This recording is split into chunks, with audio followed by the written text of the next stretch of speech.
The Ministry of Tourism is anticipating a successful 2016, with plans already underway to target new markets and increase visitor arrivals to the country.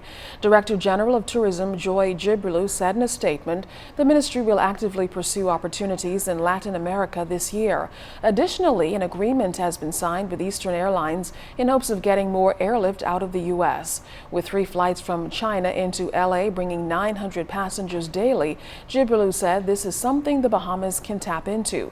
Tourism officials are also expanding in the UK market after seeing an 11% increase last year. Focus is also being given to domestic and ecotourism to ensure that we not only retain our market share, but increase it.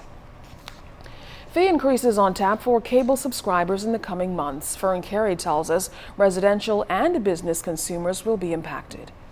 Cable Bahamas subscribers can expect to pay more for cable services this year as the Utilities Regulation and Competition Authority, or URCA, has approved the price increase.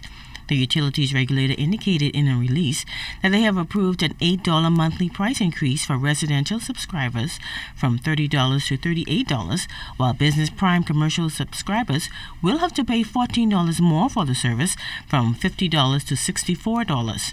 The regulators have also approved the introduction of a new basic television service package. The move comes on the heels of widespread public rejection of the proposed increase. However, URCA has hosted a number of town hall meetings on the issue for consumers to voice their concerns over the increase. Now, there is a clause to the increase. Cable Bahamas will not be able to implement the new prices in any area of the Bahamas where they have not launched the proposed new basic television service.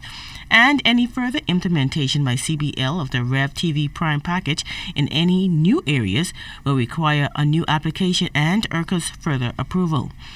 In response to the feedback from members of the public, URCA's approval of the application for a new basic television service is conditional on CBL fulfilling certain obligations imposed by URCA. That includes a review and revision of the proposed late fee and the implementation of a public awareness campaign to ensure that residents are fully aware of the new basic television service and the terms and conditions. URCA's decision follows an extensive consultative process, which included town hall meetings here in the capital, meetings on Abaco, Grand Bahama, and Eleuthera, and written and email comments from members of the public. All written and verbal feedback were also considered in making the final decision. URCA has also advised CBL that it is not satisfied with the proposed channel lineup for the new basic television service. URCA advised CBL that it would be reasonable and a demonstration of CBL's commitment to the public to offer a more favorable channel lineup within its USO pay TV package. That includes channels it provides free of charge to residents on the Family Islands, including ZNS Channel 13, the Parliamentary Channel, ABC, NBC, Fox, and CBS. Fern Carey, ZNS Network News. With a ballooning national debt, the government has moved to bring about tax reform with the implementation of value-added tax, which became effective January 1st, 2015. Despite lots of criticism, the business community, through the Chamber's Coalition for Responsible Taxation, was one of the strongest critics, skeptical of the new tax. Chamber CEO Edison Sumner shares his views on VAT a year later. Here's Cleopatra Murphy. Today marks exactly 1 year since the implementation of value-added tax. CEO of the Bahamas Chamber of Commerce and Employers Confederation, Edison Sumner, says despite heavy opposition initially, local businesses have adjusted. The business community has adopted the VAT, I think, very well, even though we came in kicking and screaming because we felt that that it's a new tax being imposed on the society at large, and the business community are the ones who have to collect this tax on behalf of the government. While Sumner thinks government is doing a good job with the new tax, noting that the Ministry of Finance has already collected more than $350 million, the business community still has concerns, which he lays out. One of those major issues that is on the table that was presented to the government by the private sector and by their consultants prior to introducing VAT was that there should have been a Fiscal Responsibilities Act implemented. There should have been some transparency and accountability measures put in place.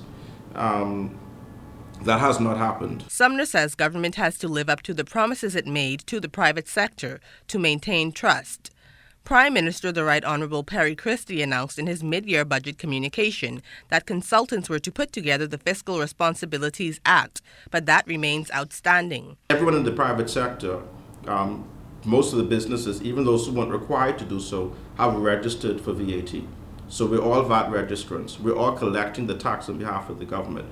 We've done what we said we were going to do. The 7.5% tax has also been an adjustment for consumers that Sumner says they have adapted to through necessity. You can't walk into a store and decide not to pay VAT, right? It's there. So the consumer has, again, necessarily adapted to it. Doesn't mean that they like it, right? Because none of us like paying extra taxes, but we understand why it's happening. Sumner believes the general consensus is the public and business owners do not mind paying VAT if they can see where the money is going. Cleopatra Murphy, ZNS Network News. President of the National Congress of Trade Unions, John Pinder, has told ZNS News that efforts are being made to address the concerns of workers at the Department of Lands and Surveys. Most of the long-serving staffers at the Lands and Surveys Department staged a protest and signed a petition 2 weeks ago calling for the human resource manager to be removed due to alleged victimization. But Pinder says the matter is expected to be amicably resolved. So the acting director of Lands and Survey is not carrying out his responsibilities. He's allowing HR to actually manage the entire operation, and that is not a function of HR. While they do have some say as relates to managing the human resource, they are not supposed to run the government agencies. That's not their responsibility. It is still incumbent upon the head of those departments to run their department. And so we have already spoken to the Department of Public Service. We've already spoken to the Office of the Prime Minister regarding this issue, with a view of them doing what is necessary to resolve the matter favorably.